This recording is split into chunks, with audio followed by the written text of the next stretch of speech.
தமிழகம் நிச்சயமாக ஆட்சி மாற்றம் தேவை. பெண்கள் அந்த அளவிற்கு கொடூரமாக பாதிக்கப்பட்டிருக்கிறார் என்பது மனவேதனையோடு அங்கே விளாத்திக்குளம் போயிட்டு வந்ததுனால எனது வேதனையை நான் இங்கே பதிவு செய்கிறேன்.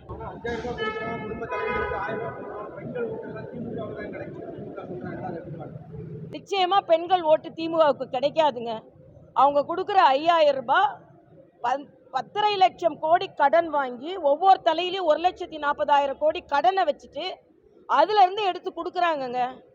அது மட்டும் இல்லை, பெண்களுக்கு 100 ரூபாய் கேஸ் மானியம் கொடுக்குறேன்னு சொன்னாங்க, அது கொடுக்கல.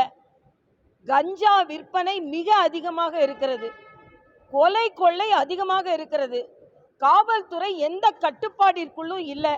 அதனால அவசரமாக பணம் கொடுத்துட்டோம் அப்படின்னா இன்றைய பெண்கள் நமக்கு பொருளாதார சுதந்திரம் எப்படி இருக்க வேண்டுமோ வாழ்வாதார சுதந்திரம் இருக்க வேண்டும் என்று நினைக்கிறார்கள். பொருளாதார சுதந்திரம் இவங்க மட்டும் கொடுக்கல, ஆட்சிக்கு வந்தால் எல்லாரும் கொடுக்குறாங்க தான். புதுச்சேரியில் 5000 ரூபாய் கொடுக்கப்பட்டு இருக்கிறது. அதனால் ஒரே பெண்கள் முதல்ல புறக்கணிக்கப்படுவார்கள், இன்றைக்கு பெண்களுக்கு கொடுக்கப்படுகிறது. ஆனால் அதே நேரத்தில் பெண்கள் பாதுகாப்பு பறிக்கப்பட்டு இருக்கிறது என்பது எனது கருத்து. அதனால் ஸ்டாலின் அதில் அக்கறையே காண்பிக்கல என்பது தான், கொஞ்சம் கூட அக்கறை காமிக்கல. அதனால பெண்கள் நிச்சயமாக இந்த முறை திமுக மாடல் அரசிற்கு ஓட்டு போட மாட்டார்கள். ஆட்சியாளர்களை தாண்டி இந்த காவல்துறையினர் இந்த வழக்கு பதிவு பண்றதுலயும் சரி, ஏளனமா பேசுறது, அதுல ஒரு ஸ்பீடா ஒரு நடவடிக்கை எடுக்காத சூழ்நிலை இருக்கு. இதுக்கு காரணம் யாரா? ஆட்சியாளர்கள் தான் அதுக்கு காரணம். உள்துறை யார் கையில இருக்கு? எப்படி அவர்களெல்லாம் தண்டிக்கப்படுகிறார்கள்? ஒரு பெண் போலீஸ் அதிகாரிக்கு ஒரு அம்மா அப்பா போய் கம்ப்ளைண்ட் கொடுத்து அதை எடுக்காம பரிகசிக்கக்கூடிய கிண்டல் பண்ற நோக்கம் எப்படி வருகிறது? எல்லாத்தோட லாக்அப் மரணங்கள் ஏன்பா நடக்குது? ஒரு லாக்அப் மரணம், சாத்தான்குளம் லாக்அப் மரணம், எந்த லாக்அப் மரணத்தையும் நான் நியாயப்படுத்தலை.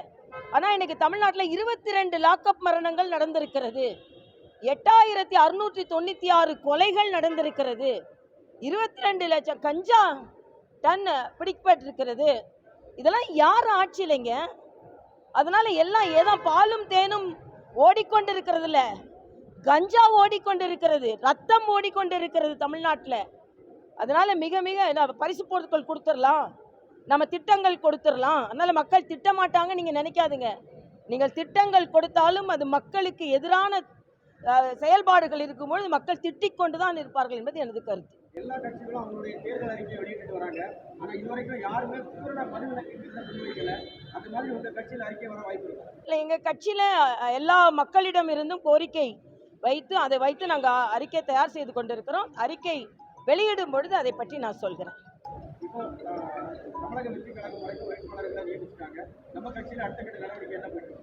என் கட்சியில் கூட்டணி அமைத்தாகிவிட்டது. தொடர்ந்து எங்களது கட்சி தலைமை அதற்கான பணிகளில் ஈடுபட்டு இருக்கிறார்கள். நிச்சயமாக விரைவில் அறிவிக்கப்படும்.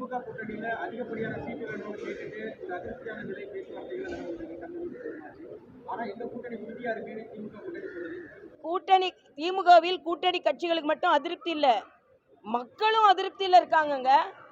அதனால நிச்சயமா மக்கள் அதிருப்தியில் இருக்கிறார்கள். திமுக கூட்டணி பலமா இல்லை, பலவீனமா இருக்கு. ஓபிஎஸ்ஐயும் கேப்டன் கட்சியும் சேர்த்தது அவங்களுக்கு பலவீனம். அது மட்டும் இல்ல, முதலமைச்சரின் நடவடிக்கை இன்னைக்கு பாத்தீங்கன்னா ஒரு இடத்துல மரண ஓலம் நடந்து கொண்டு இருக்கிறது. இங்க ரீல்ஸ் போட்டுக்கிட்டு இருக்காருன்னா என்ன நடவடிக்கை, என்ன மனநிலையில் முதலமைச்சர் இருக்கிறார்? ஆணவத்தின் வெளிப்பாடு. எப்படியாவது நம்ம ஓட்டு வாங்கிடலான்னு. நிச்சயமா முடியாது, இந்த முறை அது நடக்காது.